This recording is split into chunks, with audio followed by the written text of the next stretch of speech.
Fala, eu sou o Danilo do Responde Aí. Vamos bater um papo sobre primeira lei da termodinâmica. O que acontece quando eu cedo calor para um gás? A gente sabe que num sólido e num líquido, se ele recebe calor, ele aumenta de temperatura. Mas um gás, como as moléculas de um gás não estão ligadas umas às outras, outra coisa pode acontecer além de esquentar. Ele também pode expandir, aumentar o volume.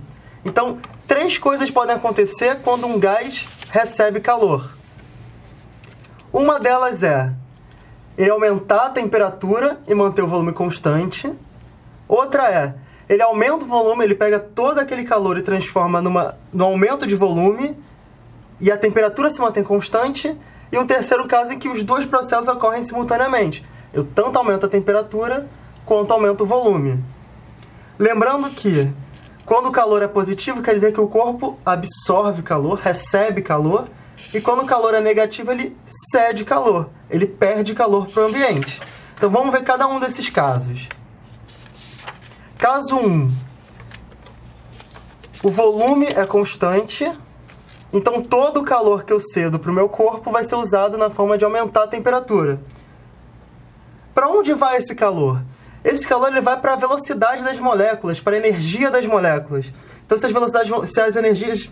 as moléculas vão ficar mais rápidas, se elas vão rodar mais, tudo isso vai estar dentro de uma grandeza que a gente chama de ΔU.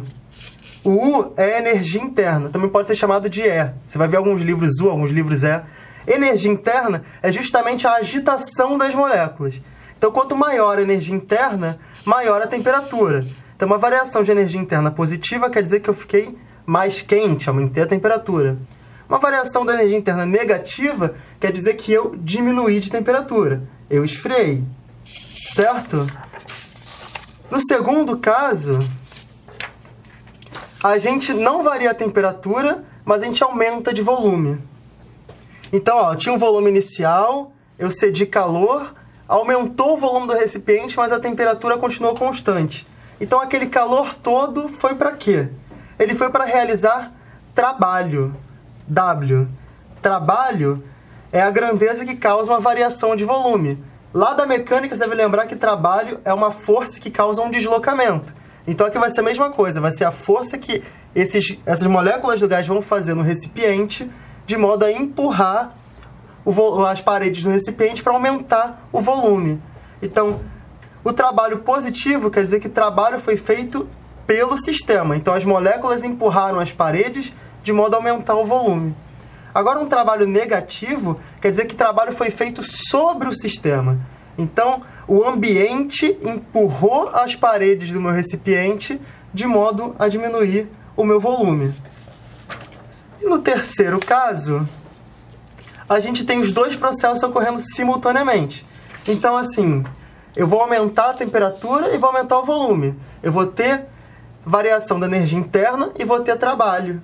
Então, a gente tem que seguir um princípio que é o princípio da conservação de energia. Então, o calor que entra vai ser dividido entre uma variação de energia interna e a realização de trabalho. E essa equação aqui, Q é igual ao ΔU mais W, a gente chama de primeira lei da termodinâmica. A primeira lei da termodinâmica é uma lei de conservação de energia. Então, o calor que vai ser cedido a um sistema, ele pode ser usado de duas formas. Aumentando a temperatura, aumentando a energia interna, ou realizando o trabalho, aumentando o volume.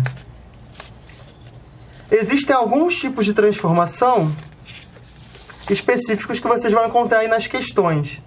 O primeiro é o processo adiabático. O processo adiabático quer dizer que o calor é zero, não tem troca de calor. Então, o ΔU mais o W vão ser igual a zero. Então, toda variação de energia interna tem que ser compensada por uma variação de trabalho. Então, se eu tenho um trabalho de mais 200 joules, eu tenho que ter uma variação de energia interna de menos 200 joules para compensar e continuar sendo zero. Isso no processo adiabático.